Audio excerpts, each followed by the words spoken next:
For today's video, nagpunta kami sa probinsya ng Laguna. Nag-invite kasi yung tito namin na pumunta kami doon sa kanilang bahay para nga mag-celebrate ng birthday ng kanyang mama. First time ko nga magpunta dito at hindi ko in-expect na ganito pala kaganda yung bahay ng aming tito. Akalain mo yon, may yayamanin palang tito si Bap Jun. Sana all. Kasama ko pala nagpunta dito ang aking mga tita dahil silang kinuwang tagapagluto ng aming tito dahil alam niyang masasarap magluto yung mga Kapampangan. Ang tansya ko dito sa bahay na to, ang sukat niya is 400 square meter, saraki niya at lawak. Alam ko excited na kayo makita tong loob ng bahay. Relax lang kayo dahil eto na, pupunta na tayo sa loob ng bahay para i-house tour ko kayo. Pero yung mga lugar lang na pwede natin puntahan dito may restricted area din kasi. Kaya tara, samahan niyo ako. Pagpasok mo sa gate, ito yung main door nila dito at bubungad na sa inyo yung napakaganda nilang mini garden. Dito pa lang sa labas ng kanilang bahay, talaga naman mag-e-enjoy ka na at marirelax dahil sa napakagandang mga halaman nila. Hindi lang basta ordinary mga halaman yung mga tinanim nila dito. Yung iba dito siguradong pinagkagastusan ng mga may-ari ng bahay dito. Yan pala yung mini garden nila sa harapan ng kanilang bahay. Mamaya maraming pa akong ipapakita sa yung mga halaman, pero tara, punta muna tayo sa loob ng kanilang bahay. Heto pala yung kanilang main door mga kababs. Pagpasok mo dito, makikita mo na agad ang kanilang napakaganda at napakalawak na living area. Mamaya ipapakita ko sa inyo kung gaano kalawak nga ba tong living area nila. Pagkatapos ng kanilang living area, makikita nyo dito yung kanilang hagdanan papunta sa second floor. Pero puntahan muna natin ngayon ang kanilang dining area. Ito naman ang dining area ng aming Tito Reggie. Napakasimple lang nito mga kababs. Simpleng gayak lang pero sosyalin ang dating. Pagkatapos, ito naman ang kanilang main kitchen dito sa bahay nila. Ayan. Sa kanang bahagi makikita nyo dito yung iba't ibang klase ng wine. Hindi ko alam kung mamahalin yung iba dito. Pero tignan nyo naman, mukhang masasarap lahat. Taksya po sa edad kong 40 to. 6 pa lang yatang klase ng alak yung natitikman ko. Paano kaya pag ako'y nakatira dito? Siguro araw-araw tinitikman ko kada isang bote dito.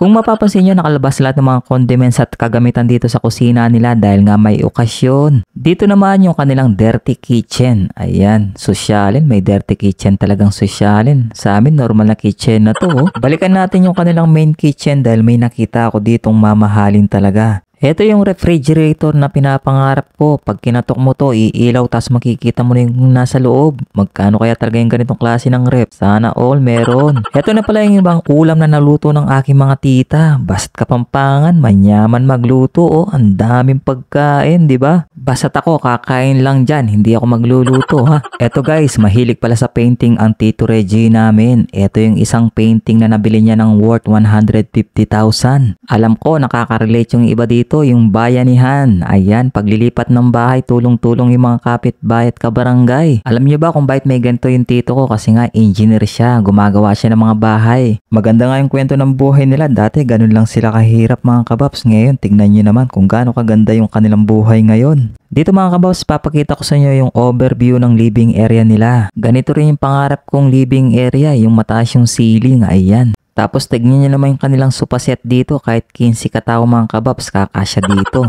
Sa napakalaki at napakalawak ng living area, di ba? Basta talaga may pangarap ka sa buhay, hindi lang ang kahirapan para ikay magtagumpay. Ito naman yung pinakamahal na painting na nabili ng aming tito. Worth 200,000 daw ang bili niya dito. Dito sa taas, meron 3 kwarto dito mga kababs, pero hindi na natin papasukin yan kasi nga bawal pa. May mga natutulog pa kaya quiet lang tayo dito.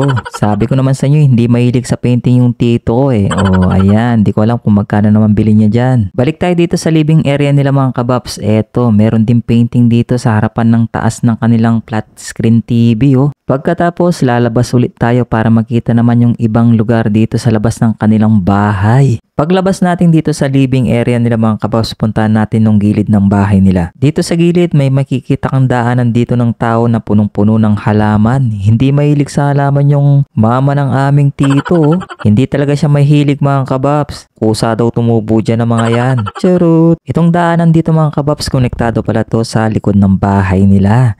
Ayan, makikita nyo dito yung kung saan nagluluto yung aking mga tita. Ayan sila oh. Ayan, ganyan kasasarap magluto yung mga Kapampangan. Kaya kung gusto nyo ng masarap na luto, mag-asawa kayo ng Kapampangan. Churut! Ayan pala yung likod bahay ng aming tito. Malawak pa rin yung likod bahay niya, di ba? At hindi pa natatapos yung pagluluto nila dahil sa sobrang dami ng mga putahing iluluto nila. Busy sa pagpiprito ng rellenong bangusa. Ayan si Tita Sioning. Siya yung in charge talaga sa pagluluto dito. Ayan. Kasama niya dito yung iba kong mga tita, si Tita Bioli at si Tita Lourdes. O siya, balik na muna tayo sa pag-house tour dito. Tinuturo na tayo ng tita ko dito sa kabilang daan. Eto naman yung kabilang side ng bahay nila. Yan. Sabi ko naman sa inyo, wala talagang hilig sa mga halaman yung may-ari ng mga bahay dito. Pagdating mo nga dito sa gilid mga kababs, konektado to sa kabilang side ng kanilang garahe. Ayan sa dulo yung garahe nila dito. Ang dami pa ring halaman dito mga kababs oh. Dito sa kaliwang bahagi mga kababs may makikita kang sliding door. Ito konektado to sa dining area nila, yung nakita nyo kanina. At dito naman mga kababs, puntahan natin yung kanilang garahe sa harapan ng kanilang bahay. Ito yung kanilang garahe mga kababs. Kasyang-kasya dito yung 4 or 3